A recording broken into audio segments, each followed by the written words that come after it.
Hi everybody, Phil Grove again here, and today I am on the hot seat because I am going to answer all of your questions, and we have a whole big pile of questions that came in on the blog. We've been answering some of them as we could on the blog, but we've got dozens and dozens of questions that we're going to go through. And, you know, some of these are legal questions, so I brought along my handy-dandy attorney. Welcome, Mark Torok. Welcome, Mark. Thank you. It's a pleasure to be here, Phil.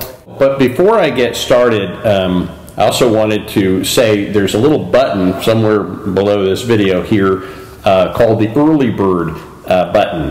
And here's what that's all about. Sometime tomorrow we're going to be opening up registration for the AMPS program. And for anybody that would like to be notified about the AMPS program before anybody else, if you just put your email in the box and hit the button, you will be notified about the program before anybody else. So go ahead and put your email in the early bird. And with that, let's go ahead and get into our questions. So I've got a big stack of questions here. I'm going to try to plow through them as fast as I possibly can. Mark, I'm going to ask for your support, and you can chime in if I say anything wrong or need a little help. So let's start at the top. You know, what types of mortgages cannot be assigned? I don't know. I don't know of any mortgages that cannot be assigned. I've never heard of a mortgage that can't be assigned. Anything you can think of? No. We've done FHA, VA, and all kinds of mortgages through the AMPS program. Right. Okay. What if there are two mortgages on the house? Great. You can do an assignment on both of them, or you can combine them both into a wrap. What if I do this and I am a real estate broker? Do I risk my license? Absolutely not. If you're a realtor or real estate broker, you should be doing this. Some of my very best students, and if you've seen some of my videos and testimonials, some of my best students are realtors and real estate brokers. And I got to tell you, you know, realtors are literally dying in the woods. Right now, the number of houses that are selling, we're selling houses at about the volume that we were selling them back in 1995. And there are many, many, many more realtors competing for much, much, much less business. And they're literally starving to death. So you have a choice if you're a realtor. You can keep doing the same thing. You can even work harder, hoping for different results. Or you can find something that works, and I highly recommend the latter because this is how you can help your clients and help yourself at the same time. How much do you ask for when selling a house? As much as I can get.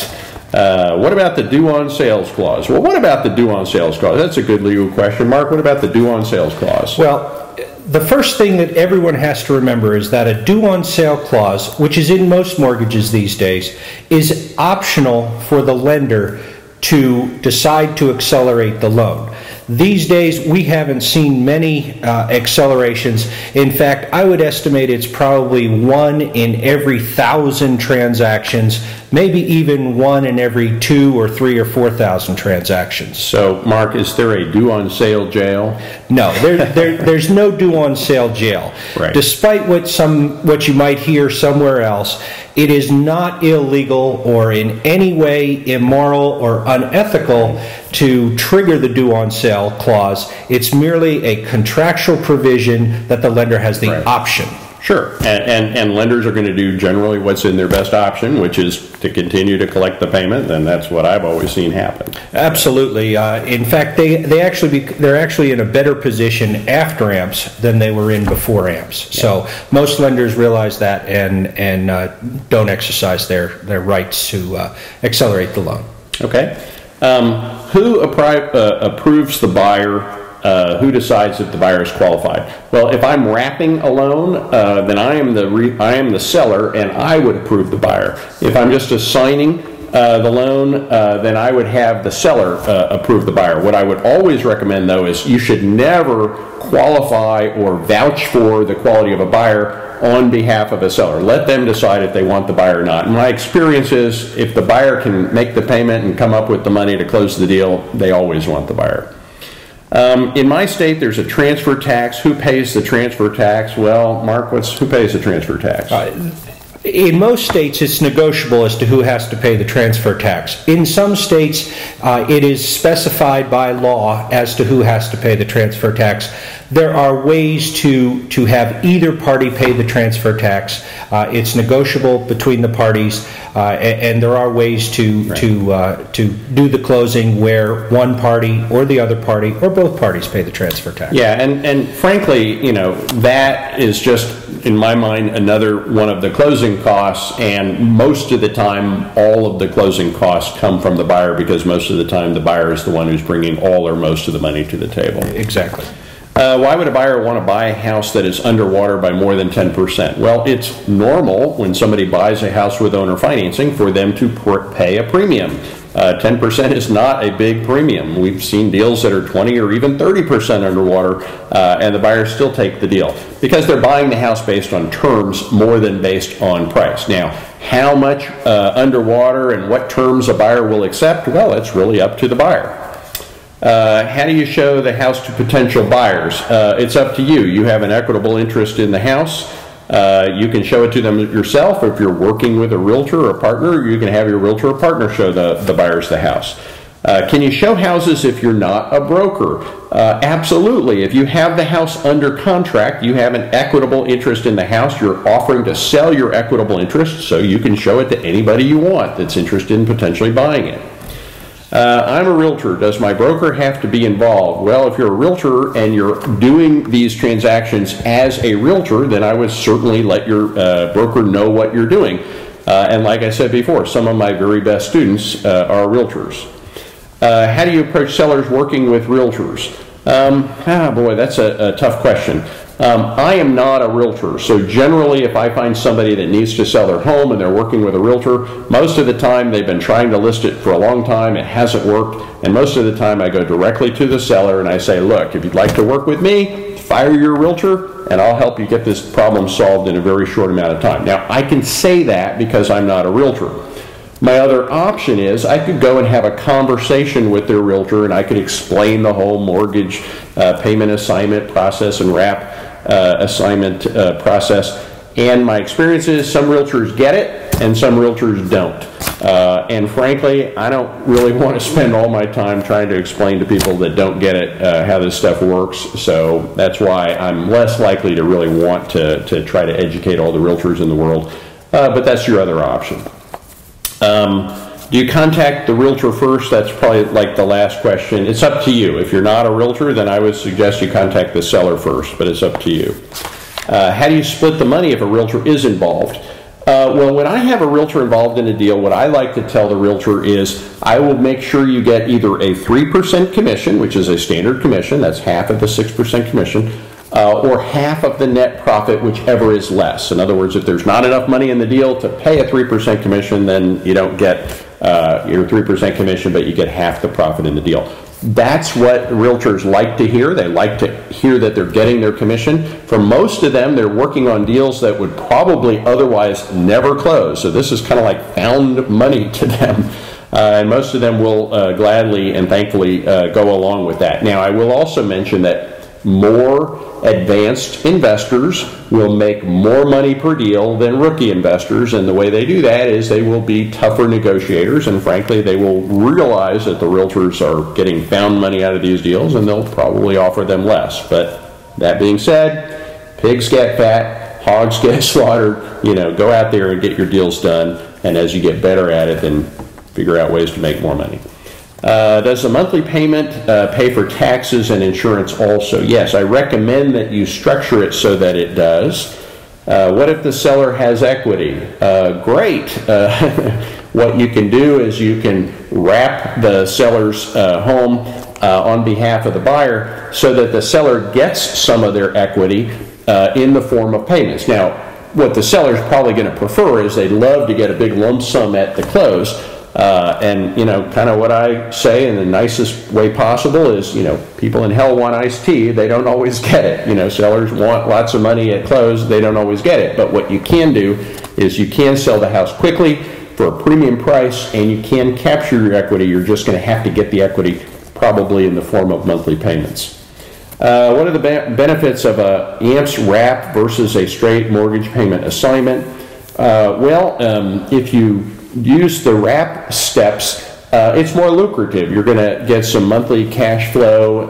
You're going to get a back-end payment, so it's a better deal for the investor, and it's more lucrative for the investor. It's just one extra little step. But when you close it with your law firm, Mark, you guys pretty much take care of all the extra steps. I mean, you close it. It feels about the same when I do a mortgage payment assignment versus an AMPS wrap either way. So. Right. Yeah, it costs exactly the same amount to close the deals.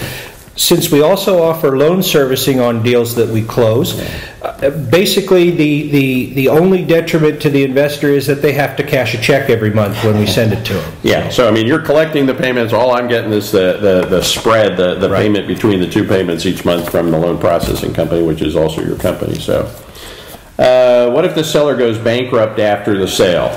Okay, what if they do? It doesn't make any difference to me. I've bought many homes over the years using the mortgage payment assignment process. I own some houses as far back as 2003 that I bought this way. And I have had sellers, after I bought their house, declare bankruptcy. It doesn't make any difference at all. I keep sending the payment to the lender each month, and the lender keeps cashing the check.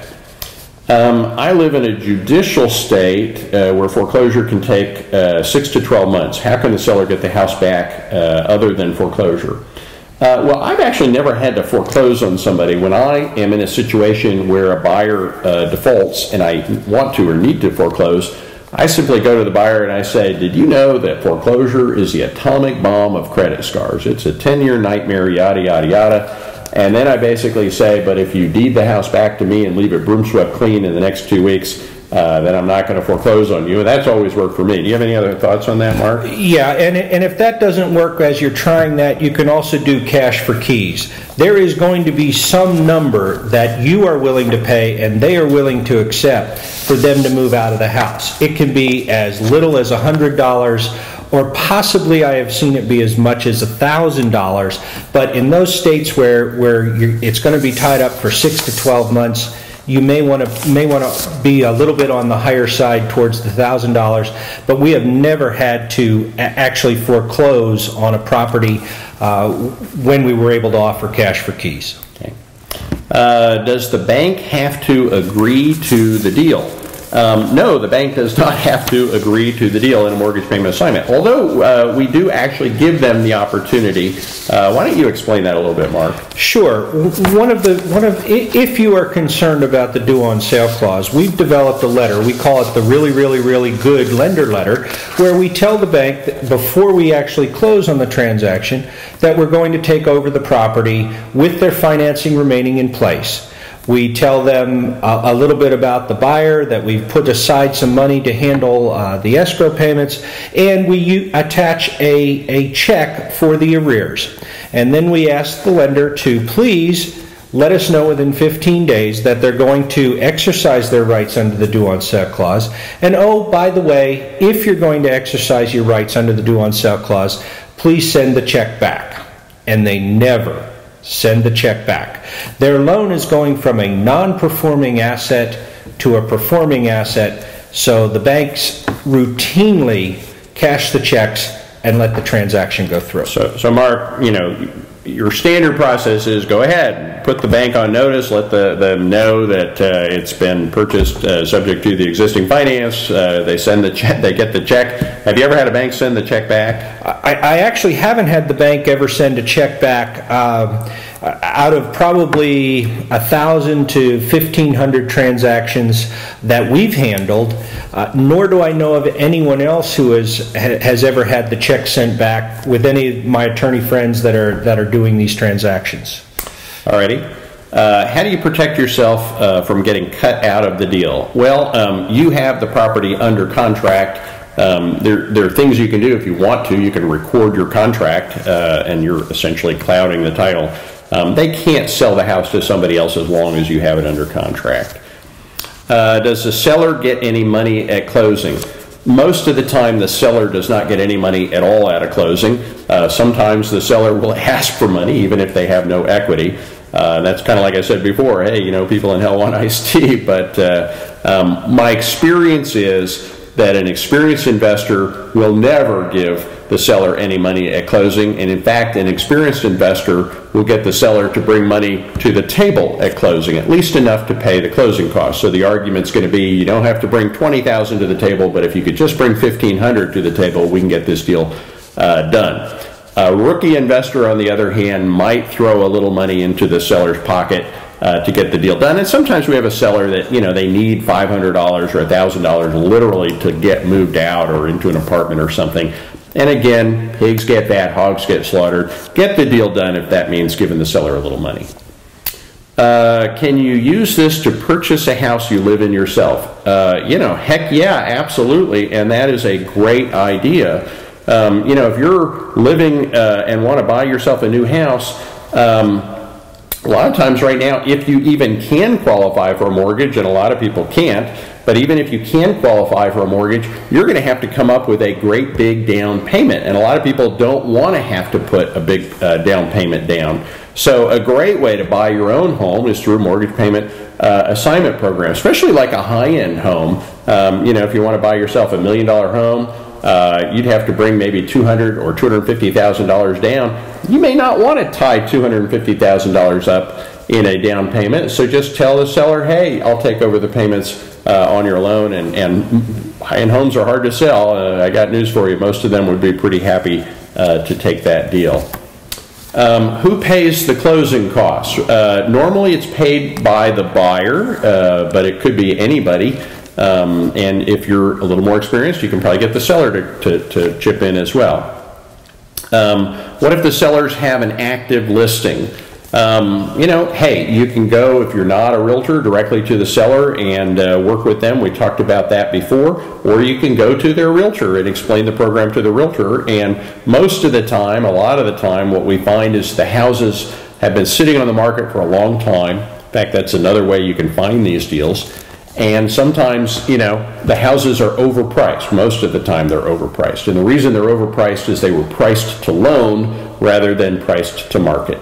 And overpriced houses on the MLS never, ever, ever, ever, ever, ever sell. They just sit there forever until eventually the seller gets so angry that they want to stab their realtor with a knife. And that's usually a pretty good time to engage with them. What if the seller's in pre-foreclosure? Well, it depends. If they're in pre-foreclosure, it means they've already stopped making the payments on their mortgage, and they're falling behind and getting towards the point where they're going to get foreclosed on. You can do a mortgage payment assignment or a wraparound or any of the AMPS strategies while they're in pre-foreclosure. The catch is the further behind they are, the more money is going to have to be brought to the table at closing to catch them up. So if they're many, many, many months behind, there may not be enough money, at the deal, even if you find a buyer, to catch up all the payments. Now, I will say one thing here, based on my experience. Sometimes what happens is a seller gets to a point where, they've tried to sell it, they can't sell it, and they say, you know what, I just can't keep these payments going on forever, so they just make a conscious decision to stop making the payments because they feel like foreclosure is inevitable anyway. And a lot of times these sellers, if they wanted to, they could make the payments, but they've made a decision not to because they're giving up on getting the home sold. And sometimes what we can do is we can say, look, if we can get this house sold in the next 2 weeks, if you could bring $5,000 to the table to catch it up just this one time, do you think that would be possible? And you'd be surprised how often, yes, if I can just have to make this one payment this one time, very often a seller can bring the payments current, as long as they know it's not throwing good money after bad. Any comments to add on that? No, and it's all a matter of negotiation, Phil. It's we've closed many deals where the seller actually brings money to the table to bring loans current, bring up the arrears, pay for closing costs, that kind of thing. And usually they're happy doing so if they know it's finally going to solve the problem, finally going to get the house sold.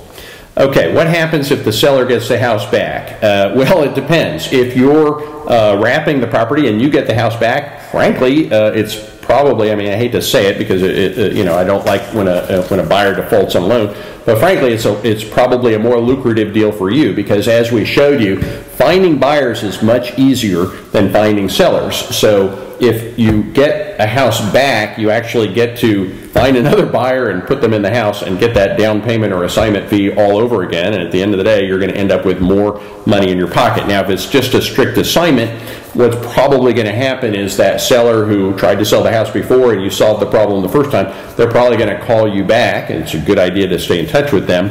And you're going to do what? You're going to find another buyer, stick them in the house, and like I said, you get paid again. Okay, I love the idea of collecting a portfolio of rental properties that I can get for free using the AMPS strategy. Yeah, I love that too. How do I know which ones to keep and which ones to sell? That's actually kind of a lengthy question. I own many, many properties. In fact, the majority of my rental properties, and I own millions and millions of dollars worth of rental properties here in Central Texas. The majority of them I own and I bought through the mortgage assignment process. And which ones do you keep and which ones do you flip? You know, I can't really, when I teach this stuff, I teach that in detail. You learn with experience, and you can get some training on finding those neighborhoods that have good long-term appreciation potential. And that's what I look for more than anything else. But I really, you know, it's too lengthy of a question to probably answer beyond that. Could I sell my own house this way? Absolutely. You know, when you sell your house with owner financing, it will sell faster and it will sell for more money. Now, I will say that if you're going to sell the house yourself, I would structure it as a wrap because it's going to be a little more beneficial to you, the seller. Here's a great question. Is this legal? Mark, is this legal? Absolutely. We've extensively researched all of the states, all of the federal laws. This is completely legal, and in fact, in a lot of states, there are actually set out various procedures to do this. The federal law has some references to buying and selling this way, so it's completely legal. Yeah, it's even regulated. It's even regulated in some instances, yes. What is the liability? Here's another question for you. What is the liability of the investor or realtor if the buyer stops making the payments? Well, if the investor is actually the lender, in other words, if you've done it on a wrap, you still have to make the payments on your obligation. It also allows you the opportunity to resell that house, collect an additional down payment, restructure the deal, whatever you want to do with that. A realtor has no additional liability because of this process. Remember that what happens here is that the original seller takes over the position as a lender. And then if an investor is involved, then they also become a lender. So it's no different than what we find traditionally in any house sale using a bank or other mortgage company. Alrighty. Says, do you use an attorney or title company to close? Well, I use an attorney. I use Mark. You can use Mark as well anywhere in the country. You can also use a title company, or you can use an attorney who is a title company, and that's also Mark. So we're actually a title company as well as being an attorney. Okay. Do we keep the entire down payment? Buyer pays and the seller gets nothing. Yeah, that's what I would recommend. Yes, absolutely. If you do it right. How does this differ from a subject to deal? All of these transactions are subject to, except the lease option variation, but whether it's a wrap or a mortgage payment assignment, you are buying it subject to with the extra step of either assigning or wholesaling your contract or wrapping your contract. And, you know, it's funny, too, because subject to is something that investors have legally and ethically been using for decades to buy houses. There's a lot of experience on that. But, yes, this is absolutely subject to. How do you handle title insurance? Well, you know, it's not required, but I recommend it, and I recommend your closing agent provide it for you. You mentioned in one of the videos that lease options are another way to do a deal. When would you use these? Well, here's my feeling on that. Lease options are another variation, and we teach and show and provide contracts to do that. I don't generally like lease options as much because my opinion is that you're pushing the problem out into the future. A lease option is more of a rent-to-own than a buy-with-owner financing program.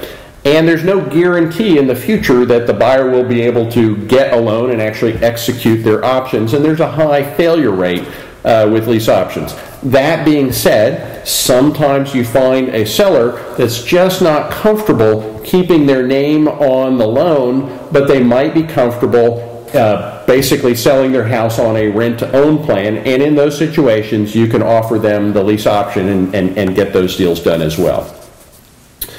Do you need a real estate license or a mortgage loan originator license to do this? No, you absolutely do not need a real estate license. Do you need a mortgage loan originator license? I know where that question's coming from. The answer is maybe. If you're doing the AMP version, you are originating a loan. If you're doing a mortgage payment assignment, you're not originating a loan. And if you are originating a loan, you need to either have a license, you need to be either a licensed loan originator, or there are exemptions, you need to work with an attorney to close your deal. So the way, and this all came across under something called the SAFE Act, and I think we have another question coming up on that.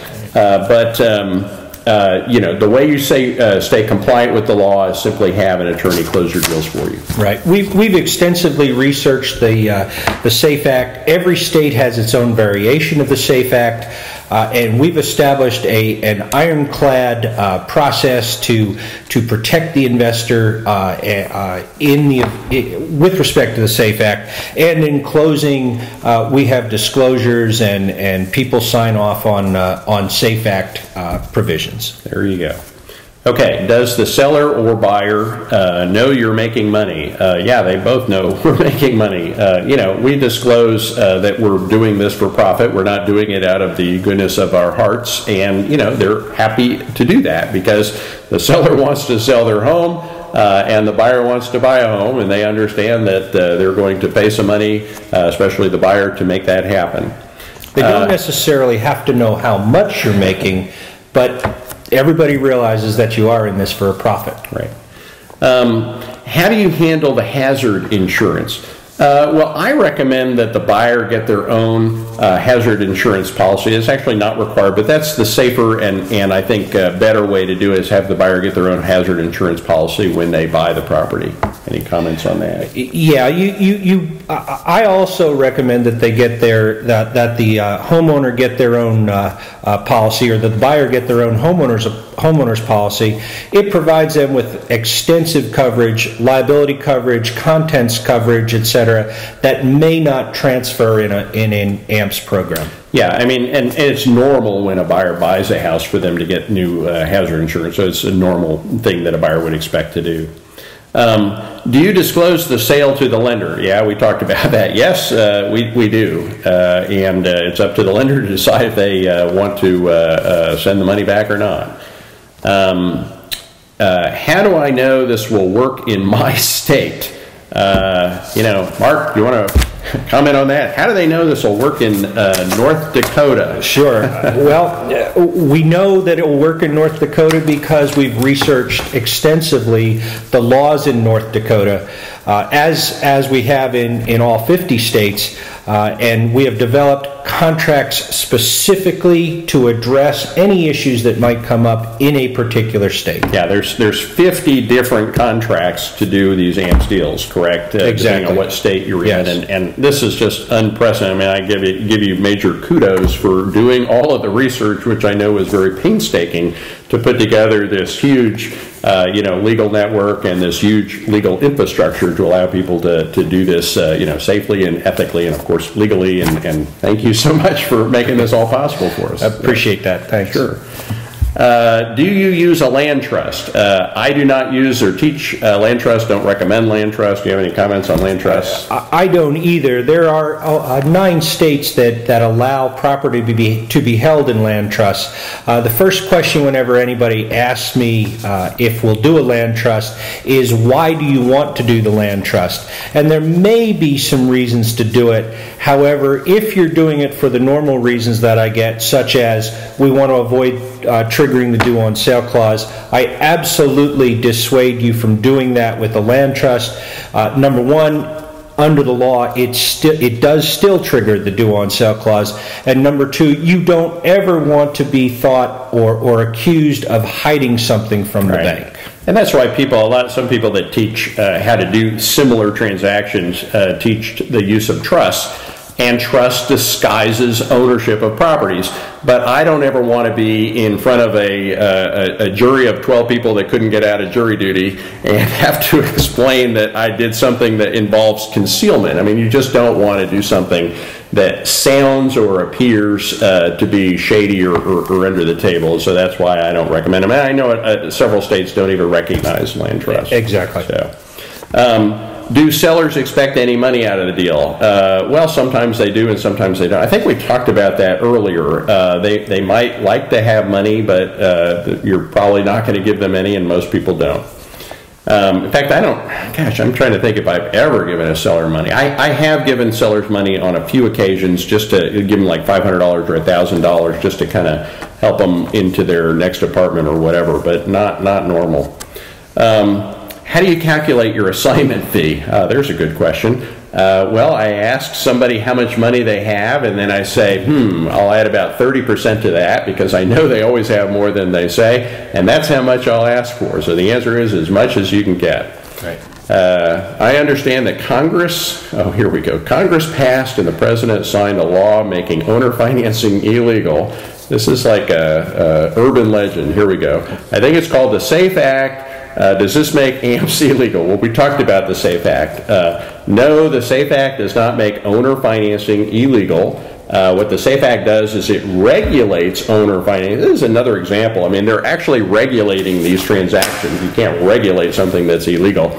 What the SAFE Act says is that if you're originating a loan, you have to be either a licensed loan originator, i.e. a mortgage broker, or you have to use, for example, an attorney or somebody that's exempt from the SAFE Act to originate the loan for you. So as long as you're using an attorney to close your deal, you can do owner financing compliant legally with the SAFE Act. There you go. Anything to add to that? Yeah, we've actually extensively researched the SAFE Act, and we've come up with a process that takes all of the liability or concerns of the investor and places it on our shoulders through our process. We actually make the offer of financing, and we have them sign off. In all of our closings, everybody signs off in 3 separate places that they have been told about the SAFE Act and the effects of the SAFE Act. Okay. Will the AMPS course include all necessary contracts? Absolutely, and then some. I think in my state there are strict restrictions on how we can advertise to people in foreclosure. How will this work with AMPS?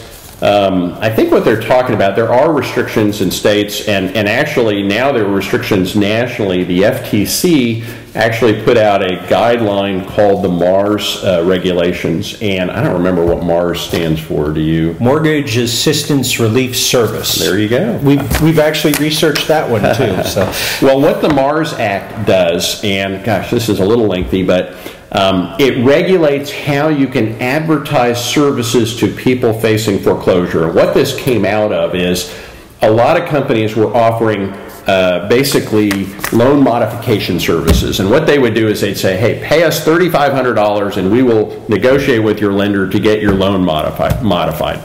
And it turns out something like 97% of these things have failed. Most of the time when people try to get their loans modified, most of the time it's rejected.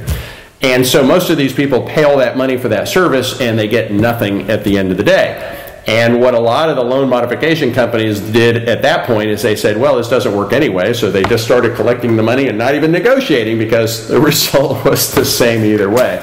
But the bottom line is people have paid millions and millions of dollars to the loan modification companies, and the satisfaction rate is extremely low, and there have been so many complaints filed to the FTC. The FTC came out with a regulation that says if you're going to offer services to people in foreclosure, you have to be compliant with all of these regulations. So what does all that mean? It means when we offer and when we collect, design websites and marketing collateral and communicate with people in foreclosure, we have very specific disclaimers and disclosures on our websites and on our marketing material to keep us MARS compliant. And all of my students are MARS compliant because they're using this marketing collateral and these websites. And you have to basically explain we're not a loan modification company. We don't offer services to prevent foreclosure in exchange for money. And if we ever did, then you can ask for your money back and we would give you your money back. And that's about the extent of it. Anything to add on that, Mark? You know a lot about it. Yeah, you're absolutely right. We actually developed most of the disclosures for the websites. They are completely compliant with MARS. In fact, MARS actually sets out the language that you need to put in some of those disclosures. Right. Okay, will the AMPS course include all the necessary contracts? Oh yeah, we already covered that one. Here we go. What if a house is worth $100,000 less than what is owed? Well, that's an underwater house, isn't it? You know, it depends. I would say that house most likely is too far underwater, unless it's like $1 million home, for a buyer to want it. So at some point, your option might be better to go with a short sale, or even sometimes we do what's called a combo plan. We do a short sale, and we teach this in our training programs as well. We teach how to do a combo plan where you do a short sale and you do a mortgage assignment. If you can't find somebody to do a mortgage payment assignment or to buy it on a wrap with owner financing, then you go ahead and help the seller out by doing a short sale for them. Are there any tax consequences for the seller? You know, most of the sellers we deal with are homestead sellers. Most of them are not making any money.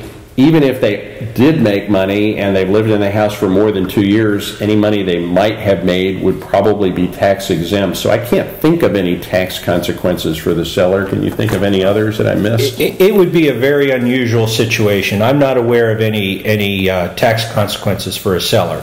Of course, if they sell the house for more than what their basis in the house is, there's a possibility that they have to pay tax on the profit, but normally nothing with the AMPS program is anything different from a tax standpoint than if they were selling their house outright for cash. Yeah, and even if they're selling a house at above the value, they're selling it at the loan value, which means that, you know, there is no profit that's been made on top of their basis. And even if there were, you know, if they wrapped it and there was some profit, they're probably exempt because of the Homestead Exemption Act.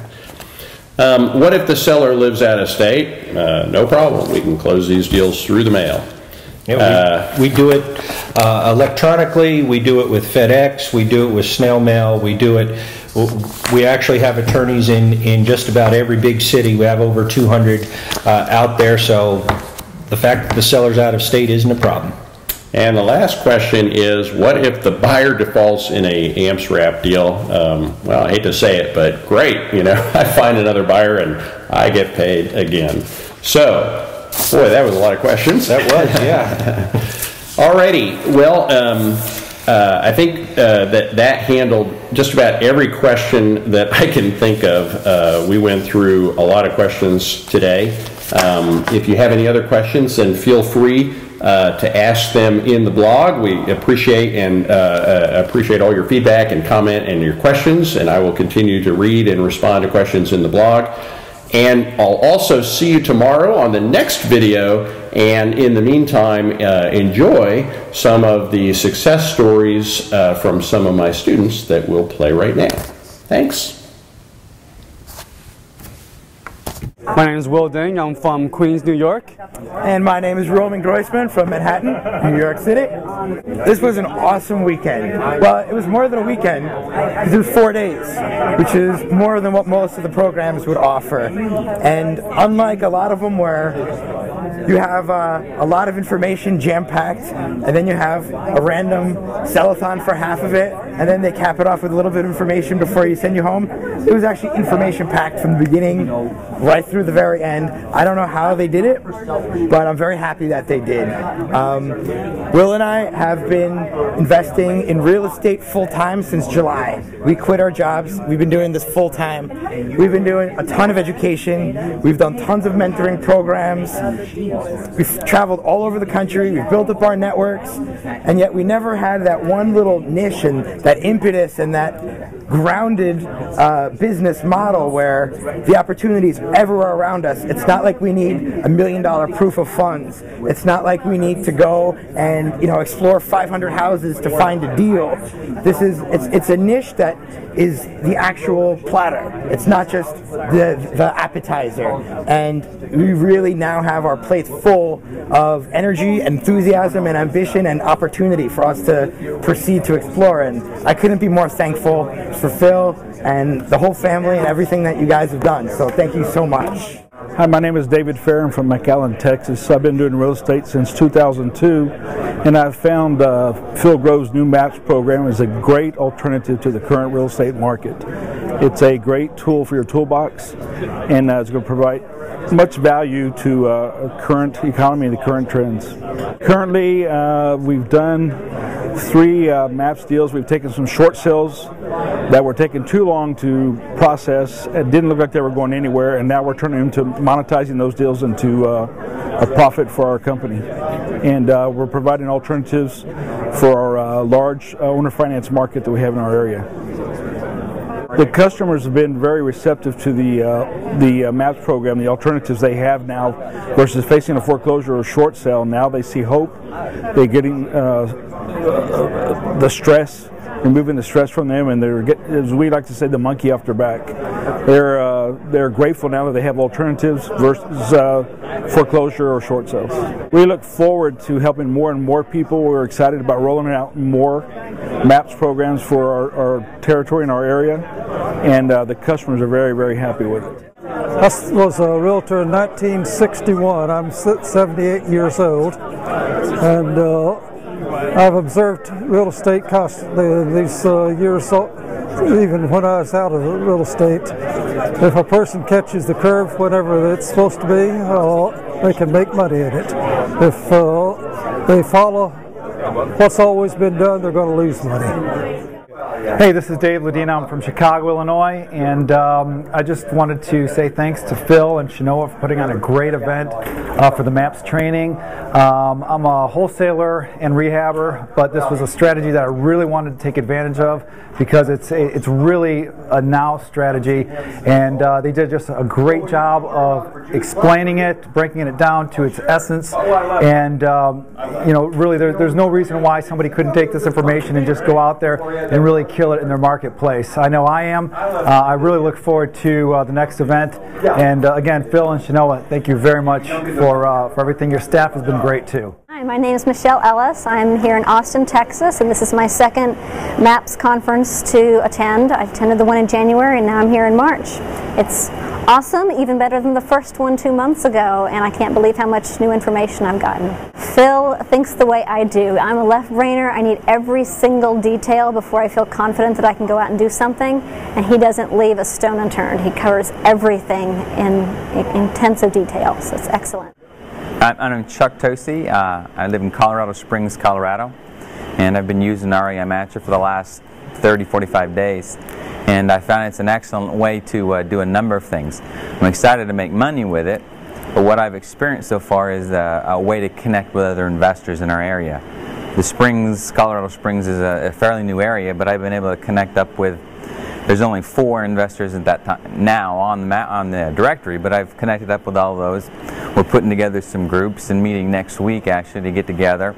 So as we get our properties on the Matcher, we can talk to each other. So it's really an efficient way to capture that information, and I see the real benefit to automation on this. So I'm excited to see that and grow from where we're at. It's incredible what's going to happen. I believe this is the solution. This is the new short sale, and as I've heard many people say, when people are zigging, you need to zag, and that's exactly what this program teaches you to do. And this mortgage assignment is the best alternative for people that are upside down or in the process of possibly being foreclosed on. Hi, I'm Gary Coy, and I've taken Phil Grove's class on mortgage assignments. And I want to first of all thank Phil and Shanoa. The course really helped me tremendously, and I would recommend to those of you out there who are considering this course that you take it.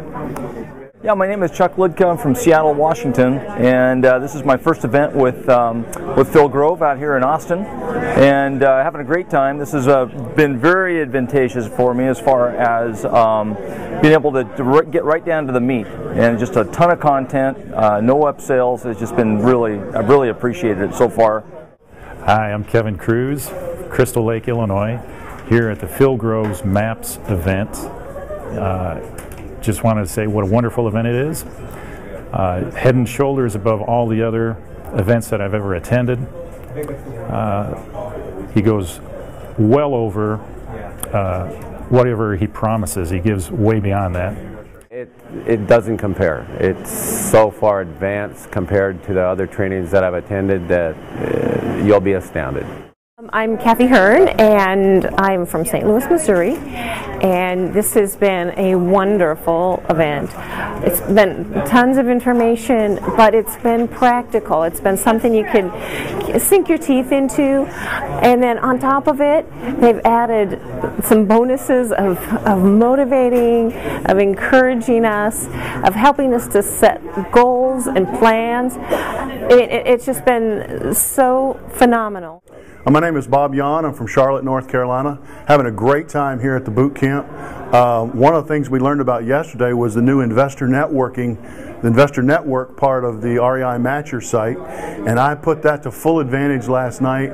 When I got back to the room after doing the training here, first thing I did was log on to REI Matcher, go to Investor Network, found out about a dozen, maybe 15 people that are already signed up for REI Matcher and MAPS in my territory. So I sent messages to every one of them, and already in less than 12 hours I've made 4 connections with other people in my territory that I'm going to be able to partner with and do some deals. REI Matcher is actually a very, very cool tool. When you get a property, you put the property in there. I like dealing with sellers.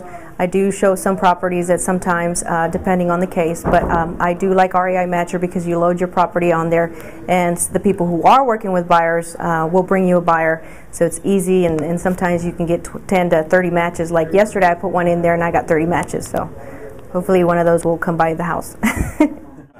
Hey, this is Paul Kazanowski, all the way down from Nashville, Tennessee, and we're here at the MAPS seminar, and we're learning so much about mortgage assignment loans.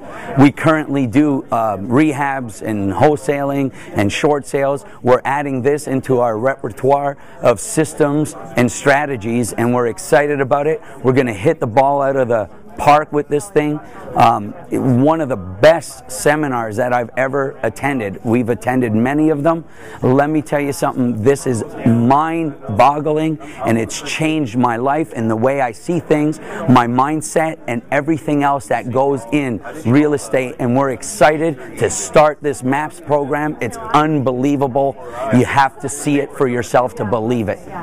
Hi, we're Laura and John Cheney from Kansas. We're brokers and investors, and Shanoa and Phil Grove's MAP system has an interesting non-traditional real estate product that we feel that will help our real estate agency with its product portfolio. And we look forward to offering that to our clients and for the future that it holds for us to help us become more profitable. We feel like we can help our clients because in many situations we find we get down to the week before closing and their loan gets turned down, even though they may have a pre-approval letter in hand when we write the contract. And that's very discouraging for both the buyer and the seller, and of course for the real estate agent. So if we have the opportunity to help facilitate a transaction, then everybody can move ahead. My name is Harold McGee. I'm a real estate agent here in Austin, Texas. I'm also managing partner in our brokerage, CapTex. Next Stage CapTex Realty. I'm partners with Esmeralda Lida, and we are building up a brokerage that is going to be mostly centered around the MAPS product, owner financing products, and building our team around that. So this is just a wonderful situation that we've been able to come into with both the timing and more importantly the network that we're getting out of here is really unquantifiable right now, because it just goes up, up, and up. Oh, I mean, just from our local office here and with the agents that we have starting with us, I mean, we could probably easily do 10, 15, maybe 20 deals a month with starting in the next 3-4 months. Team-wide, we're talking to brokers and agents in Virginia, California, Indiana. We have met so many this weekend. We could see, 100, 150 transactions a month on our nationwide team basis, probably, I would say, within the next 6 months to a year. My name's John Bogan. I'm from San Felipe, Texas. I had just recently purchased MAPS and found out about the workshop and was expecting a dog and pony show. And I got here, and it's some of the best content that I have seen in seminars for real estate. I was blown away, actually, and I've learned so much. I've learned so much about wraparound mortgages. I've learned so much about how to help people that are in their homes and need to get out of them, and people that need to get into homes but can't because of underwriting. And it's been a really great thing. I've really enjoyed the seminar. My name is Jamal Doucette. I'm from Dallas, Texas. I live in the suburbs, Frisco. And I'm here at the Phil Groves event. It's been a wonderful, wonderful weekend.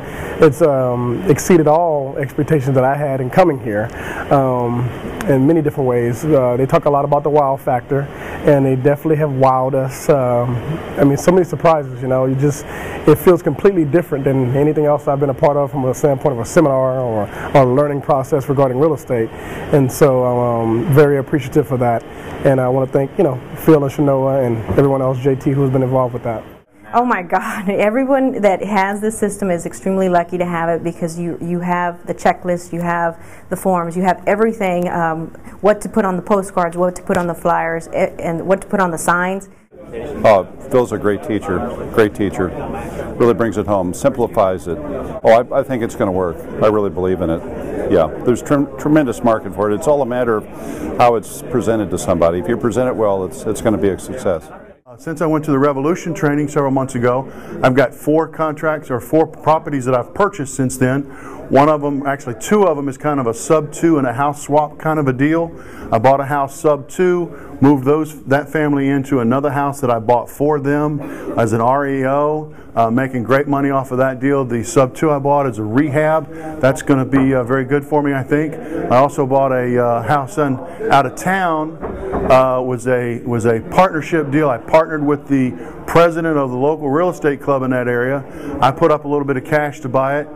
He's putting up the labor, and it's working out to be a great deal for both of us. Things are going very well. The training has been very profitable for me. My name's Brad Kreinring from Denver, Colorado, and this has been one of the most enlightening parts of business that I've ever learned, and it's been the greatest day of my life. My name is Sabrina Lard. I'm coming from El Paso, Texas. I was in the hot seat, and it was great. Just, yes, I got a lot of feedback on what I was doing right, and mostly things that I need to change, like, for example, my business card and my website, and just, taking me one step further than where I am right now, which is what this is all about. Yeah, well, I actually have 4 deals in the pipeline that MAPS would be perfect for, and I was going to wrap them, and I wasn't quite sure how to go about that. But after being here, all of my questions have been answered. All of the objections that they have been raising that I've just been like, I don't know. Now I know to come back and be like, this is what, is going to happen. This is how it's going to work, and, just squash all the objections. I've gotten all of my questions answered. I feel just so much more confident just to go out there and just do everything. Hi, my name is Sean Sidnor. I'm from Flower Mound, Texas. The event, my take on it is Phil has one of the most content-rich programs that I've been to. The training has been amazing. The guest speakers have been unlike any other program that I've been to before. And I would say if you haven't had an opportunity to check it out, I really suggest and recommend that you come and see what Phil Grove has to offer with the mortgage assignment system. So we've been investing since early part, I guess, of 2000. We've done a couple of deals. The MAP program's an excellent program. It's the best thing we've seen out there in the market. Easy program. It gives us a lot more opportunities to provide a solution for our current customers. It's opened up great opportunities for us. Immediately, once we learned about the program, we immediately jumped on the program. Within a matter of days, we put a couple of deals under contract and have already closed a few of those. So I highly recommend it to everybody on out there. It's the best thing in the market today, and it's providing the best solutions for unsellable homes. Once again, highly recommend it. I'm Debbie Galen from Avon, Colorado, and we've been with the MAPS program for approximately 5 or 6 months. This weekend has been an eye-opener in that it's really kind of motivated us more than just having the course has done. My daughter and I are both here, and we're actually looking forward to moving on with this. Shanoa and Phil have been so approachable. Well, and the fact that they opened their home to us just amazed me. And I've been to other events that you don't even get to talk to the speakers, and you know, they're so unapproachable. But this was just amazing, and just the feeling of family is really a great feeling.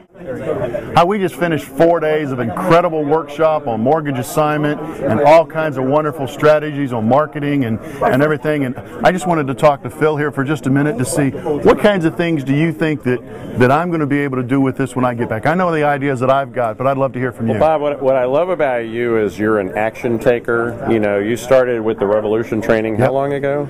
About 6 or 8 months ago. 6 or 8 months ago, and now you're doing your 5th deal? 5th deal's into progress. I mean, that's real. I mean, you have a full-time job, and you're the guy that's taking action. I would say you're kind of getting into that intermediate level, and, you know, you see the opportunity ahead, and I don't know, you're doing a lot of the right things, and, you know, the next time I'm talking to you, you're probably going to be talking about your 15th deal or your 20th deal and then your 100th deal. So we're going to talk again real soon is what you're thinking. Absolutely. All right. Thank you, Phil. Appreciate everything you and Shanoa. We've been following you for a while. Yes. Appreciate everything you and Shanoa do. It's been great. Look forward to more with you. All right. Thank you.